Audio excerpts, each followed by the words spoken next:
ನೋಡಿ, ಇದು ಹೊಳೆ. ಕಾಡಿಂದ ಬರುವಂಥ ನೀರು ಕಾವೇರಿ ನದಿಗೆ ಹೋಗಿ ಸೇರುತ್ತಿದ್ದು.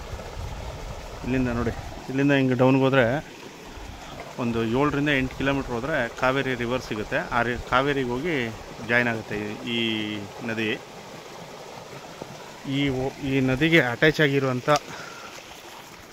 ಹೊಳೆಗೆ ಅಟ್ಯಾಚ್ ಆಗಿರುವಂಥ ಭೂಮಿ ಇದು.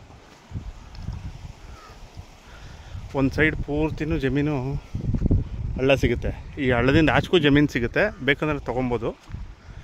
ಹಳ್ಳದಿಂದ ಈಚೆಗೆ ಒಂದು 20 ಎಕರೆವರೆಗೂ ಜಮೀನಿದೆ. ಎಲ್ಲ ಜನರಲ್ ಪ್ರಾಪರ್ಟಿ. ತುಂಬ ಚೆನ್ನಾಗಿರುವಂಥ ಒಂದು ಜಮೀನು.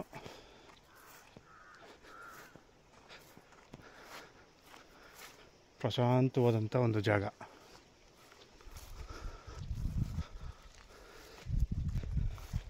ಆವಾಗ ರೈತರುಗಳು ನೋಡಿ ಮನೆ ಕಟ್ಟಿದ್ರು, ಬಟ್ ಬಿದ್ದೋಗಿದೆ. ಈಗ ಗೋಡೆ ಮಾತ್ರ ಕಾಣಿಸ್ತಾ ಇದೆ ನೋಡಿ. ಇಲ್ಲಿ ರೈತರು ಅವಾಗೆಲ್ಲ ಜಮೀನುಗಳಲ್ಲೇ ಮನೆಗಳು ಕಟ್ಕೊಂಡು ವ್ಯವಸಾಯ ಮಾಡ್ತಾಯಿದ್ರು.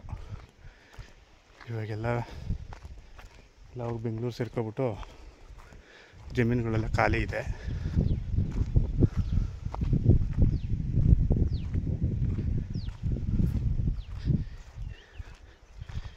ಈ ಜಮೀನಲ್ಲಿ ಏನಪ್ಪ ಒಂದು ಪ್ಲಸ್ಸು ಅಂದರೆ,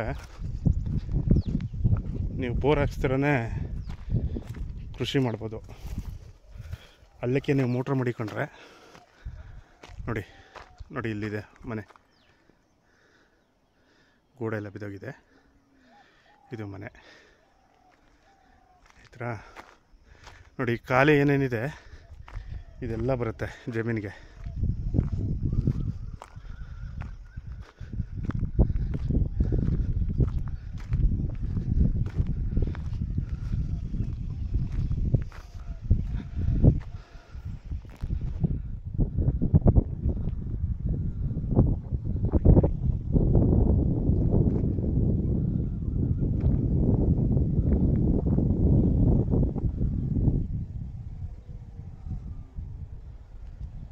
ನೋಡಿ, ಇದೇ ಹಳ್ಳ.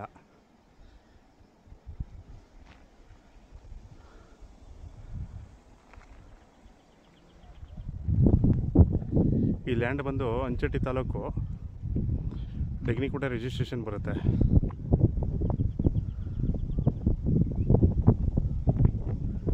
ಕೋಟೆಯೂರು ಪಂಚಾಯತಿಗೆ ಸೇರುವಂಥ ಒಂದು ಜಾಗ ನೋಡಿ. ಸುತ್ತ ವ್ಯೂ ನೋಡಿ ಥರ ಸಿಗುತ್ತೆ ನಿಮಗೆ. ಸುತ್ತ ಬೆಟ್ಟ ಗುಡ್ಡಗಳೇ ಕಾಣಿಸ್ತವೆ. General property. 20 ಎಕರೆ ಜಮೀನಿಗೆ ಒಂದು 4ರಿಂದ 5 ಜನ ಓನರ್ಗಳು ಬರ್ತಾರೆ. ಟಾರ್ ರೋಡಿಂದ ಒಂದು 3 ಮೀಟ್ರು ನಿಮಗೆ 15 ಅಡಿ ರಸ್ತೆ ಕೊಡ್ತಾರೆ. ಟಾರ್ ರೋಡ್ಗೆ ನೀವು ಗೇಟ್ ಮಾಡಿಕೊಬೋದು. ಆ ನೇರದಲ್ಲಿ ಬರುತ್ತೆ ನಿಮ್ಗೆ ರೋಡು. ನಾನು ಟಾರ್ ರೋಡಿಂದ ಒಂದು ರೋಡು ಎಲ್ಲಿ ಬರುತ್ತೆ ಅಂತ ವಿಡಿಯೋ